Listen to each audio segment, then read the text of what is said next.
This changes everything. The Anaheim Ducks are currently trying to rebuild this roster to once again become a Stanley Cup contender. We get into exactly how they have improved in this offseason in this edition of Ducks Digest. Hey, this is Mike Nelson. Make sure to subscribe to the channel. I want to thank the 15% of you, the ones who are watching these videos who have already hit the sub button. But 85% of you have not subscribed yet. I'm not sure why. We are the newest Anaheim Ducks YouTube channel. I've been a Ducks fan since 2003, so help out a fellow Anaheim Ducks fan and hit that subscribe button. And also make sure to like this video. But let's get right into the story. We got a pretty interesting article today from the New York Times talking about all 32 teams and, how they have improved during the offseason. And we're going to kind of focus on what the Times had to say about the Anaheim Ducks and how they're looking, how they improved in this offseason. If you ask me, the Ducks have improved a lot. This team is going to be fighting for a playoff spot next year. I think with the acquisitions they have made and with the acquisitions they still have to make as well. I mean, they have almost $30 million in cap space. There's still a lot to be done this offseason. This team still has a lot to go, has a lot to do. And with the moves that they have made, I think they are a lot better than last season. And you have to be excited for that season opener. And also, come on, the NHL schedule dropped today. We're going to talk a little bit more about that as well coming up, where the Ducks are going to be opening up next season, which I can't hardly wait. I just want to see the Ducks play again. Still a few more months to go, but really looking forward to October. But let's get right into this, article that the New York Times posted today. Which NHL teams improved the most during the offseason, ranking all 32 teams? The Ducks came in at number 3, so pretty high on the list. According to the Times, only a couple other teams improved more than the Ducks. The Ducks definitely got better. Net rating added, plus 15. Here are the players, of course, the Ducks picked up, getting Chris Kreider and Michael Granlund and Mikael Granlund, depending on how you pronounce it. Ryan Poehling, Peter Mrazek, as we know, came over in the John Gibson trade. Ryan Poehling came over in the Trevor Zegras trade. And then you see there at the bottom, out Zegras, Lundestrom, Gibson. Those are three guys that, of course, mainstays for the Ducks that are no longer a part of this team.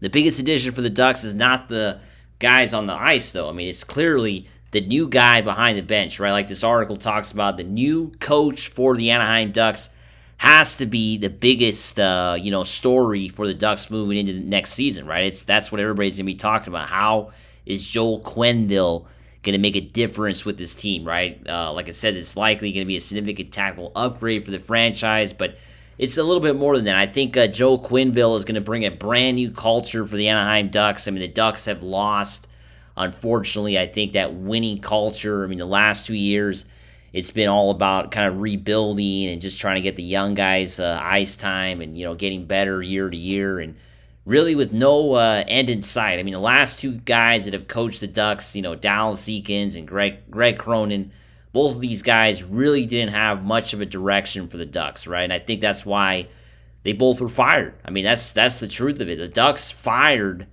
their last two coaches, and I think with good reason, right? I mean, both of these guys really didn't have much of a direction, right? It was more about just trying to get, players to play better and just developing guys. It was more like just a developmental type couple years that the Ducks have been dealing with. With Joel Quenneville, I think the story is completely different, right? I mean, this guy is all business. It's all about making the playoffs, right? And I think it's very obvious the Ducks are going to change their culture with Joel Quenneville, right? Of course, the big pickups on the ice that everybody has been talking about, that we've talked about here on this channel, have to be, Chris Kreider and Mikael Granlund, right? I mean, these two guys are, veteran players. They're not like they're young guys that are just, here to kind of, they're not a quick fix, right? I mean, both of these guys, Chris Kreider and Mikael Granlund, are here for the long haul, right? I mean, they're both players the Ducks are committed to for a number of years, and they're going to make a big difference next season when it comes to getting the Ducks back into a playoff conversation, right? They're both top 6 caliber players who can bolster Anaheim's attack, and this is what it gives, it helps out the young guys. I mean, the Ducks already have a couple very young, talented players in Mason McTavish and Leo Carlson, both of these guys, or any team would want to have these players, right? I mean, these are two very talented players. And now they have a couple guys that can really kind of guide them on a day-to-day, game-to-game basis, right, on the ice. And I just don't think the Ducks have really had that the last couple years, right? They just haven't. I mean, comment below if you think otherwise, but I don't think the Ducks have really had these kind of players on their roster the last few years. I mean, it's really just been a bunch of young guys kind of just putting together a team. It's been really rough to watch the Ducks the last few years because it really hasn't been, like I said, a direction. I mean, the Ducks clearly have a direction now where they're going to go. I think the direction is clear. They know the kind of players they want to get. That's why they want to get Jason Robertson, right? I mean, he is clearly the kind of player that the Ducks are trying to add to this team currently, right? That's clearly the kind of players that they want to add, right? And, Ryan Poehling, the player that came over for the Trevor Zegras trade, he doesn't have the offensive flash that Trevor Zegras has, of course, but he has a defensive prowess, a defensive substance that the Ducks desperately need, right? Because Trevor Zegras never played defense, right?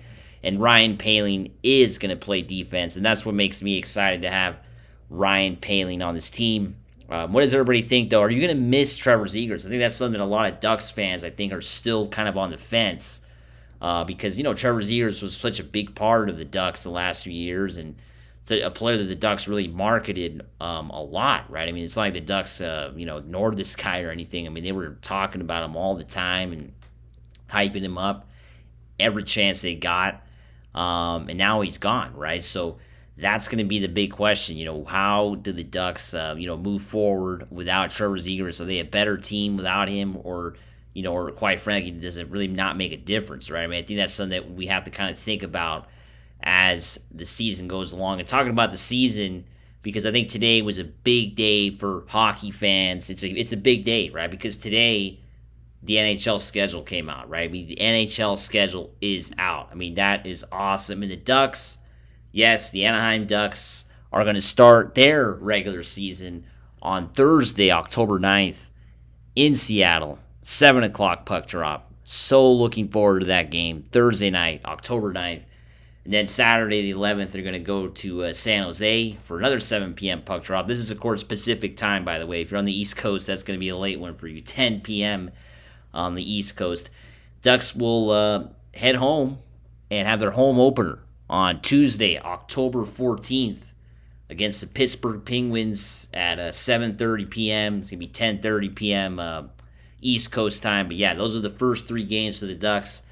And I'm so excited because I really think, this is going to sound crazy. What do you think, though? I think the Ducks have a good chance of winning all three of these games.